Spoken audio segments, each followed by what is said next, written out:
Welcome back to Lifestyle with me, Pam Joseph. Okay, now we have a lovely young chap, rather dapper. Solomon Mugondi is in the house with me. Solomon has just, well, about to launch an organisation set up to empower young people to positive living. It's all so great. We need more of this going on. So Solomon's going to tell us all about it. Solomon, how are you? Very well indeed, Anne. Oh, you're looking... Oh, did you call me Anne? I didn't at all. I think right. Okay, thank you, Solomon. It's a very good start. Yeah. I'll let you off. Oh, I love this. But I love the name of it. What Box Thinking Ltd. Yes, yeah. What is... Talk to me. What it came about from the readily used phrase or term, think outside the box. We use that on a regular basis, or hear it used, to try and really help people overcome or try and solve a problem or situation in whatever situation it is. Yes, yes. So I decided to take it a little step further, as opposed to using the phrase think outside the box. By having a physical box in whichever situation you have in life, right. It still provides certain limitations in some way, shape or form. Okay. So by taking it a step further, I decided, what if there is no box? Right. Hence, what if there are no limitations in somebody's life? Okay. Hence the phrase, what box? Yeah. So what box is about three different things, really. It's about a speaking business. Yeah. So I regularly go out to speak in front of people at seminars, schools, colleges, universities. To try and really help motivate and encourage people to achieve what they want to achieve in life. Yes. In addition to that, it's also about speaker training. So I have the wonderful opportunity to help people become better speakers, if that's what they wish. Because being able to communicate to people confidently, clearly, articulately, is such a powerful... That's why you're so cool sitting down in front of me here, Solomon. Thank you. Yeah? Thank you. And then the final thing is also, in addition to coaching, it's to complement the coaching side of things, is actually producing a product to actually help people. Because what I've tended to find is that a lot of people, after listening to my presentations, they say, oh, wonderful, I'm really, really excited, thank you very much for what you said, but what next? Yes, what do I do now? Right, So hence why I've launched the What Box product as well. Yeah.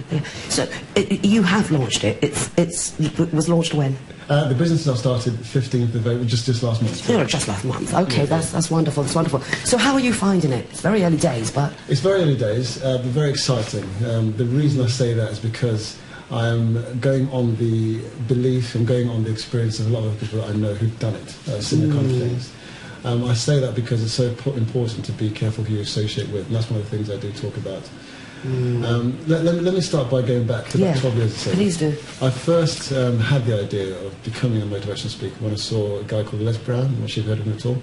Les Brown? Les Brown. He's an American motivational speaker. He has the ability to inspire, encourage, motivate crowds of people to go and achieve whatever it is they want to achieve in their personal life. So I recall about 12 years ago, sitting in an audience, about 1,000 of us or so, just watching this guy walking up and down the stage, doing his stuff, inspiring us to achieve what I want to achieve. So I sat there watching him thinking, wow, do you know, I'd love to do that. I really would love to do that. And then as the presentation went on, I started to believe, you know, I know I can do that. I really had the belief that I could do it. So following the seminar, on my way home, started driving home, my inner voice kicked in. I started saying to myself, Solomon, what on earth makes you think you can do what you just saw there?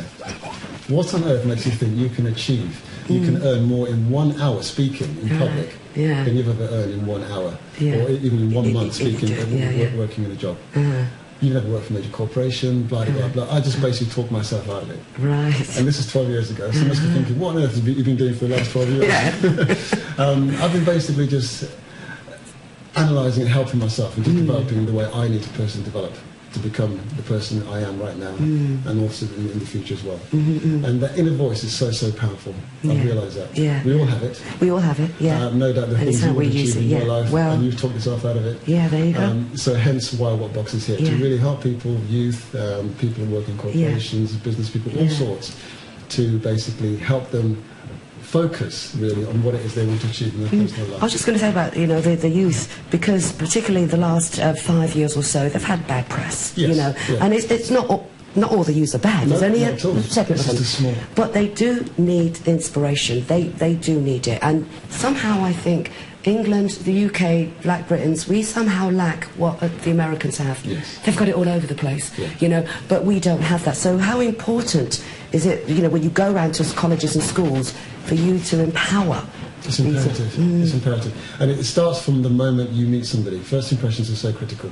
So this is one of the first things I do say to people when it comes to going for, say, a job interview or any kind of situation. I think it was in the first 4 to 8 seconds is the first impression that's made. Yeah. And then that impression normally sticks with somebody's mind. So say, for example, the example of a prospective employer. That impression will stick in that person's mind. Right on. And it's up to you to either confirm that impression or try and change it depending on what you made. So that's one of the critical things I certainly say to, especially youth. The other thing is just being mindful of the people you associate with. My mum would always say to me, birds of a feather. So did my mum. Well, the apple never falls too far from the tree. You don't. You remain the losers, you become a loser. Unconsciously, you pick up their ways, you pick up their habits, you pick up, most importantly, their attitude about life. Right. And that's the critical thing about life. The attitude will determine, obviously, where you go and what you do.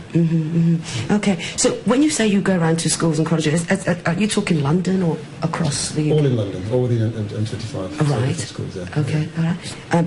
When you finish your speech or what have you, do you find that more of the boys rather than the girls come up and ask you more questions? Which are the boys coming up to you more, or is it the girls? It's 50-50. It's half of, yeah, which is surprising. So it's encouraging. I'm surprised the boys are coming up as much as they are.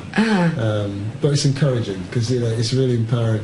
That's where I get my passion and my excitement. Just being able to give that back in that respect and just people to say, wow, I liked what you said, and hopefully they can implement that in their life. Even if I'm speaking in front of, say, 100 people, 200 people, if I touch the life of 1, 2, or 3 people, I know that's going to ripple. Oh, yeah, so much so.